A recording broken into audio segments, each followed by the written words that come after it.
Everyone. Welcome back to the Happy Flosser podcast.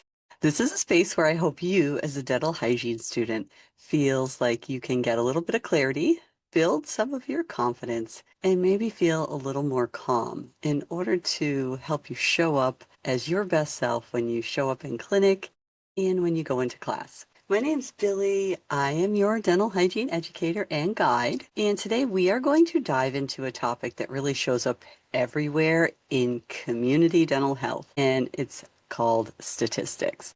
Now, I do have several episodes that kind of dive into the deep end of statistics, biostatistics, and some of the things that you have to know as a dental hygiene student, really to understand the basics. And if you've ever looked at a public health report and felt like, what am I actually looking at?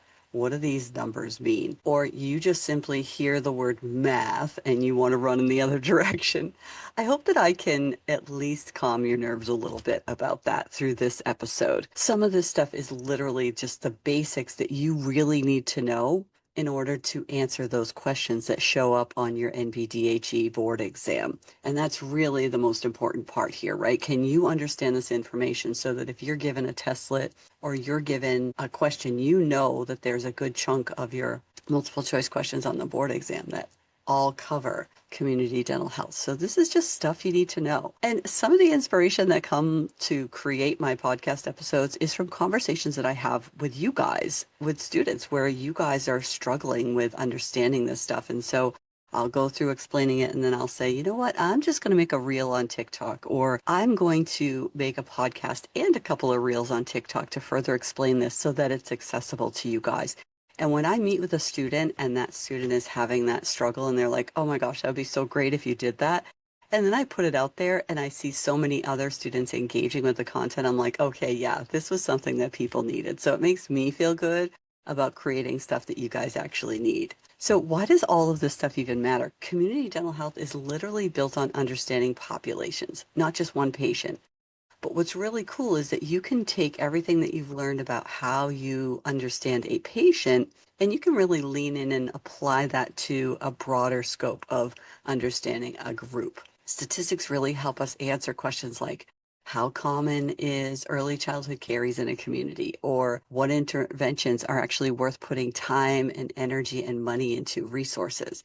What neighborhoods have the highest unmet dental needs? And things like, are sealant programs actually working, right? We're testing whether or not some of the things that we're doing in the community are actually making a difference. So when you understand basic statistics, you can really research confidently. You can evaluate some of these programs that are in place. But the most important thing is that you can make evidence-based decisions as a clinician. And that is really the goal here, because we're not going to improve and pivot and make changes if we don't understand the data that we're looking at. So think of statistics as your diagnostic tool for a population, just like explorers use maps when they're trying to navigate, or you put it into the Waze app so that you can get there and you don't waste time, money, energy, and gas to get to a certain place, a destination. Those statistics that we rely on in community health really help us so that we can use those numbers to navigate our public health programs. Okay. Let's start with the basics here. Mean, median, and mode.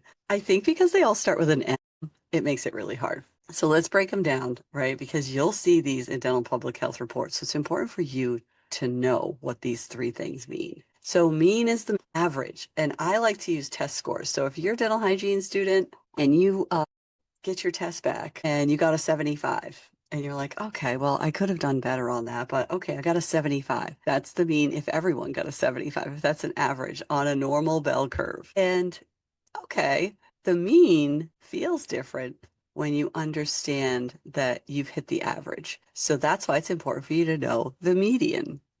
Okay, so your 75 will feel really bad if you find out that the mean average was 85 and you only got a 75.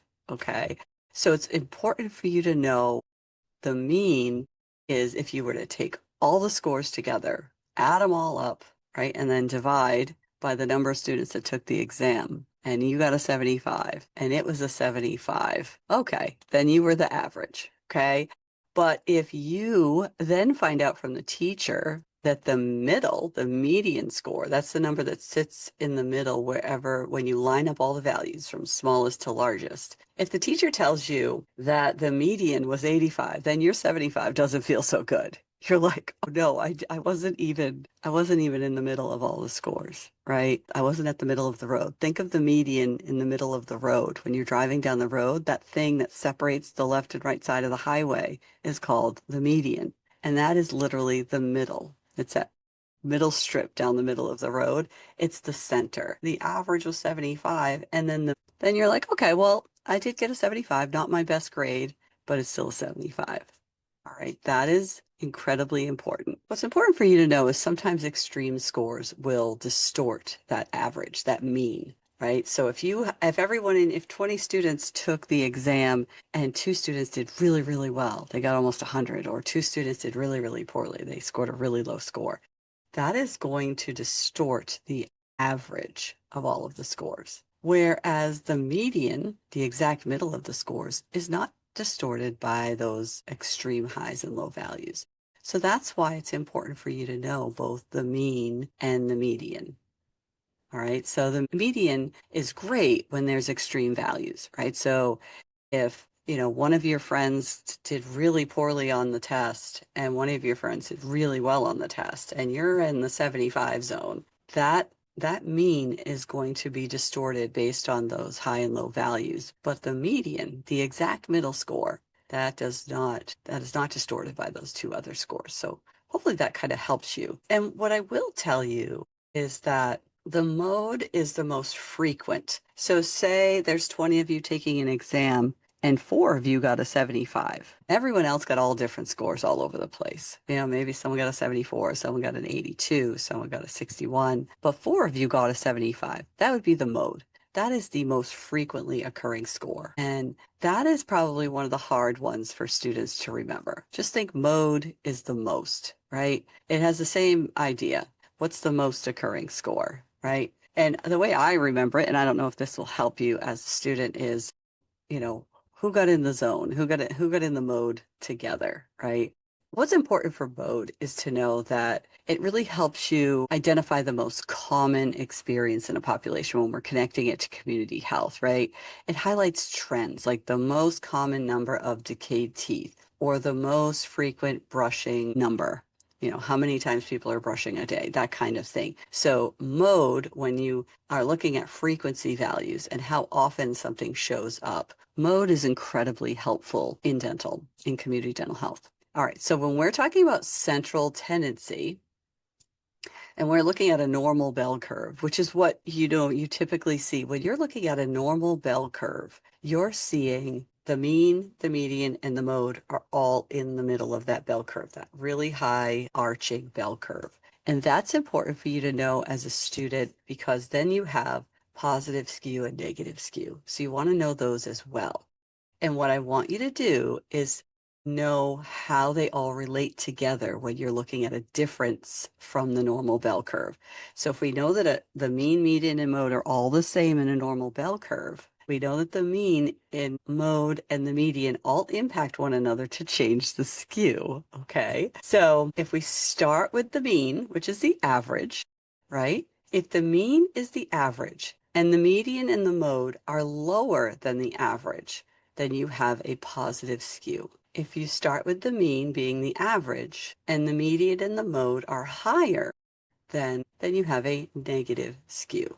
And what's important for you to do as a student is to just draw that out. And I think it'll make everything make more sense to you. And this is important for you to know because there are questions about that. And then the other thing that I really wanted to cover in this episode is sample sizing. Sample sizing is one of the most important and most misunderstood parts of community health statistics. It really helps us understand how valid something is, right? Because sometimes sample sizing can make results very misleading and it can create the understanding that we think we know something that we maybe don't. So what I want you to remember is that sample size is like scooping from one big pot. So if you're scooping ice cream out of a huge 5-gallon bucket, if you take a tiny spoonful, you might just get just plain ice cream. You won't get any of the chunks that you're looking for in that like chunky monkey ice cream. Okay. And then you might think that the ice cream is like meh, right? If you only got the vanilla part. But if you take a big scoop of that ice cream, you'll get the full picture. You'll get all of the ingredients. You'll get all of the components of that ice cream, and you'll get a better understanding of what that flavor of ice cream is representing. So in public health, let's connect the dots here. If you study 10 children, maybe doing a sealant, maybe you study 10 children, you might say that sealants reduce decay by 50%, because when you looked at those 10 kids, that's what you got for math. But if you look at 1,000 children, you might say that sealants reduce decay by 20%. So which one should you trust? The 50%? You should trust the larger sample size because it really reflects more real variations in the real world. So you can do those inferential statistics where you can infer that information onto the general population. So here's a couple of red flags that I want you to be aware of. When you're looking at data and you're looking at research, always check the sample size, right? Because a very small sample size, you're not getting that whole big scoop of ice cream. So you can't see all of the information to really make the determination if you like that ice cream. You can't see if that information that those methods that they used on that population for that research really was significant, statistically significant. The other thing you want to look at when you're looking at sample sizes, how were the participants selected, right? Because was it random? Was it stratified? Was it convenient? Like all the different ways that samples are developed to conduct research also impact the data outcomes, right? Samples that don't represent the population, like only in one school, only in one neighborhood. So incredibly important for you to understand sample size because that can really mislead your statistics. All right. So let's do a little like putting it all together kind of thing. Let's imagine you're evaluating a community program that provides fluoride varnish to elementary school students. You see the report that says the mean is number of carious lesions is 1.8.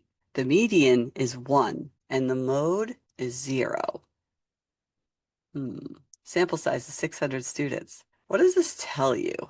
It tells you, right? Mode is 0. Most students have 0 carious lesions. That's the mode. The middle, the student has 1 lesion. That's the median. And the average is 1.8, pulled slightly upward by the student with higher decay, right? Because those outliers can change the values. And because the sample size is 600, you can trust this data. So guys, this is how statistics help you make real world decisions about community programs. Remember, you can always listen to this again. You can back it up and listen to it if you need to understand those 3 concepts coming together to look at a community dental health program. I don't want you to have statistics be intimidating to you. When you understand mean, median, and mode, and also sample sizing, you really unlock the ability to read community dental health data with confidence. And it also helps you be able to confidently advocate for better care in your community. Guys, if you need help with this stuff, I'm always here. I will be putting some reels on TikTok about this stuff to also help you. So be sure to follow me at the Happy Flosser on TikTok. And I'm also on Instagram. Thank you so much for spending part of your day with me. You're learning, you're growing, and you're becoming the clinician that your community needs. Keep going, and I'll see you in the next episode.